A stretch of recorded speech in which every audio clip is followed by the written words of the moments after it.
Graham Locke is back with me to have a look at the Menangle meeting from Saturday night. Graham, before we do that, we spoke last week about Prince Kai and a driver, Mitch Turnbull's. There was an inquiry into that? Yes, Greg. Stewards examined Mitch's drive on Prince Kai the previous week in a race won by Lamorak, driven by his sister. Not that that necessarily was any aspect that the stewards were concerned about, but in looking at the drive, the stewards determined that it was unsatisfactory in their opinion, and Mitch was charged with a breach under Rule 1492 and subsequently pleaded guilty and was suspended for a period of 4 weeks. That suspension actually commenced on midnight on Saturday night and not as previously notified. Okay, so Mitch Turnbull out for a month. Now, let's have a look at Saturday night's meeting. We start with race number 1, and that was taken out by Beatson. Yes, Greg, it probably enjoyed one of the better runs in the race, got out at the right time. There was a little bit of damage behind it. Malalin, we've reported, basically didn't get a look at them throughout the race. We've also reported that horses like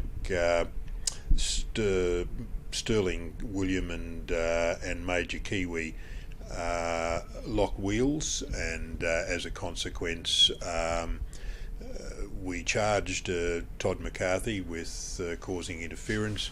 That charge was subsequently defended by Todd McCarthy and resulted in the stewards withdrawing the charge, which is a little unusual. We couldn't be satisfied that evidence submitted by Chris Geary on behalf of Todd McCarthy that they'd actually made contact as this incident was occurring had not had some impact on Todd McCarthy's horse. So the Tritton runners were both involved in the incident. We eventually told Todd McCarthy that he had an obligation to keep his drive straighter and make an attempt to do so, which he hadn't done on this occasion, and at the same time we reprimanded Chris Geary for, in our view, basically attempting a run where there was the prospect of interference occurring to his outside. The result was that Sterling William, Josh Willick's drive for Mr Dimmick basically lost its position or lost its running at that stage of the race. Okay, so that's the main incident out of race number 1. Race number 2, very impressive performance by Bonacord Galu, who won by nearly 20 metres. Yes, well, there's not much to say, Greg. I mean, basically she dominated the race and she ran right up to a previous good performance before behind the other filly, so it's good to see, I think, horses continuing to display form and confirm their form as per the race book. Race number 3, this was won by Duvella. We mentioned Duvella was in the Stewards report the previous week. Yeah, look, I think he pretty much has the same drive. Gavin takes him back in the race. He was looking for horses to come forward. Probably didn't get a lot of luck in that respect. To my eye, the difference in the race was there were about 3 less starters. So instead of having to contend with, well, he had to contend with less traffic effectively. Okay, so that's out of race number 3. Race number 4, and this was a good performance. Gave Brad Hewitt a double with Tallo. Yes, Tallo's been about the place. He's always in the market, and probably early days for this horse, he didn't have the best record. I can recall him probably looking to have races won and skipping out of his gear, but of recent time he's become quite consistent, Greg, and I think he was a horse that might have gone to Queensland, did he? And if he did, the trip certainly has benefited from. He certainly was off the scene for a little while, so he may have, but certainly looks to have come back in good form.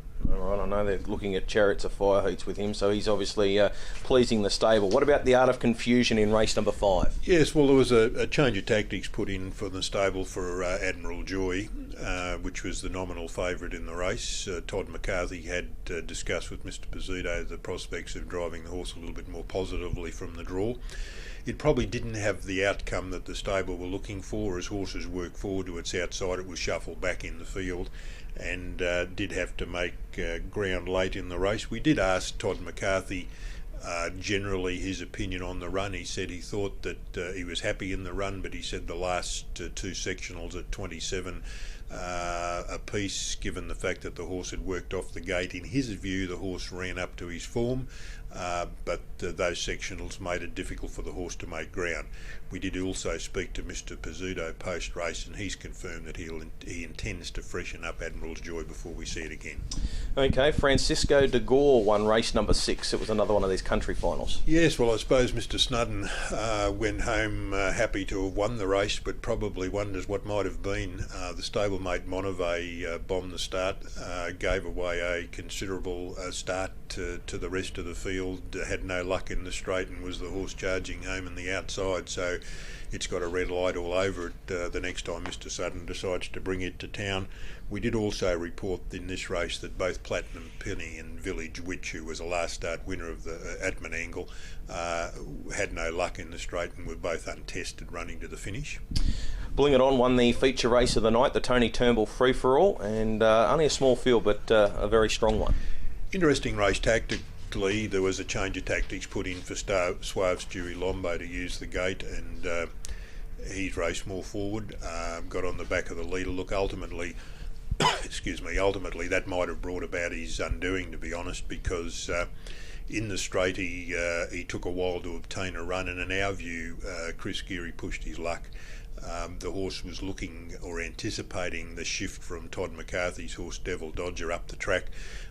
Chris, in waiting for that to occur, got Suave Stewie Lombo all over the wheel of Todd McCarthy, and the horse did a good job to work through it, to be honest, and not break. But it also stopped his momentum. So Suave Stewie Lombo was probably the unlucky runner in the race, and I think that's the second week in a row where we've reported him as being unlucky. Okay, on Thunder Road won the trot pretty impressively. The first two cleared out from the rest. Yeah, cream rises to the top, Greg, I think is all we can say about the race. Okay, so on Thunder Road, very impressive in the trot. And the last race was taken out by Kilcullen, another win for Todd McCarthy, driving for his dad John. Yes, look, the sectional, the first half in a minute, probably tells the story of the race and made ground in an evenly graded race for other horses to make ground.